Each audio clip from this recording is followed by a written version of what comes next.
That's what makes me wonder if Conor could ever make like a successful comeback, as I feel like that like level. Yeah. No, he could. He certainly could. The reason why Floyd Mayweather was still elite, even at the top of his game, I don't think you ever forget where you came from. Okay. Some people do. Some people definitely get soft. You know, that was the Marvin Hagler quote. He would say how difficult it is to run in the cold when you're waking up in silk sheets. Yeah. Yeah. But, you know, Hagler took steps to mitigate that. Hagler used to train out of Provincetown, which was on the Cape. So he would go out to the Cape Cod in the middle of the winter and run with combat boots in the fucking sand.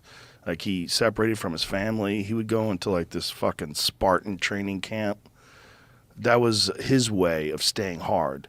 You know, I think Conor could still do it. The real question for me with Conor is what's going on with his leg.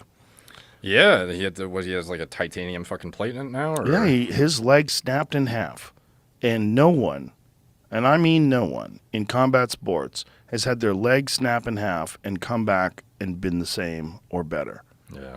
Anderson Silva's leg was fucked. Corey Hill was the first guy in the UFC that I saw get his leg snapped, and he never really was the same again. I don't even know if he fought again. And then Corey died young, unfortunately. And then the next one was Anderson, and the next one was Chris Weidman.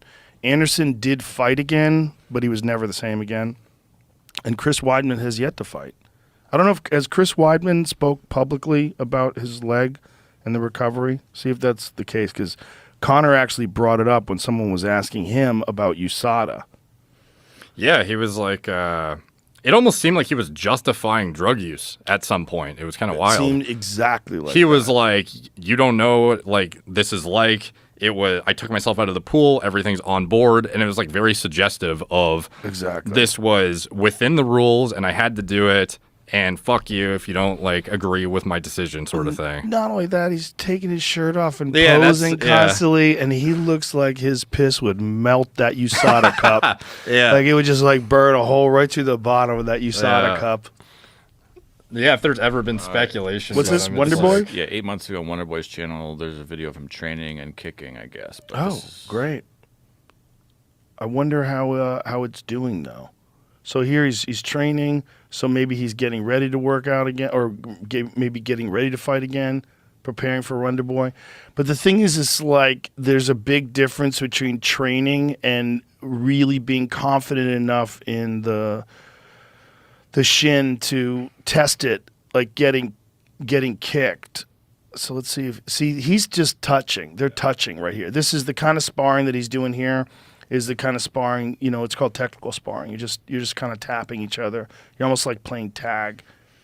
Even if your leg was to have like the structural integrity to sustain an actual fight, like what is the implications of walking around with like a plate in it? Is that unfair for? Well, that's interesting because I had David look at that leg when it Jesus snapped. Christ. Jeez, I'm coming back, baby. Watch Chris Weidman test out his leg after brutal injury. I had David Goggins on the podcast yesterday. And Goggins, he's such a fucking freak of discipline, and his ability to tolerate pain is like no one I've ever talked to. He had bone on his knees to the point where it distorted the shape of his bone, where his bones were like distorting to deal with the fact that there was no meniscus there, and it was like growing off in a weird way. So the way they mitigated that is they had to cut a wedge out of his shin, and then they lowered that bone down to make it parallel and flat with the tibia. Jesus. It's crazy. And you see these screws that are in there, and he's got this plate and these screws, and he said every step he takes he feels that plate. Damn. Every step. He said, it sucks. Everywhere I go, I feel that plate. So it's just the new normal to him is every time he steps, he feels a plate in. That's his leg. Fuck. Yeah. And he says it presses against his hamstring as well. So it's like constant discomfort. And look at that one screw that pops out the side. Like, trim that, bitch. Why are you letting that thing stick all the way out? Weird. The other one too, right? Two of them. But like, see how the wedge is missing?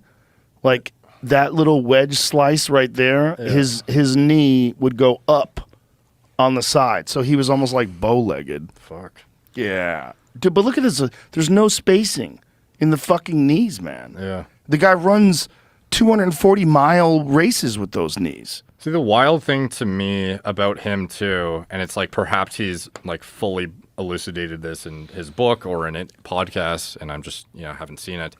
But like he used to be out of shape, Yeah. and then all of a sudden like switch flips, and he's just the most hyper disciplined individual of all time. Essentially, like what was the catalyst for that like mindset shift? Like has he discussed that in detail? Yeah, he slowly figured it out, but like the first steps that he made, I mean, the first time he ever ran, look at how fat he was at one point in time. Jeez. The first time that he ever ran, he said he ran like around the block and he fucking couldn't go any further. He was exhausted. He was eating terrible food and drinking milkshakes every day, and it was just working as an exterminator. Yeah. He's got 2 books. One of them is called Can't Hurt Me. That's the first one. Yeah. And this is the new one. It's called Never Finished, and this comes out on December 6th. Okay. And this one is even more rough. It's even more rough than the first book. It's fucking rough, man. His life was rough.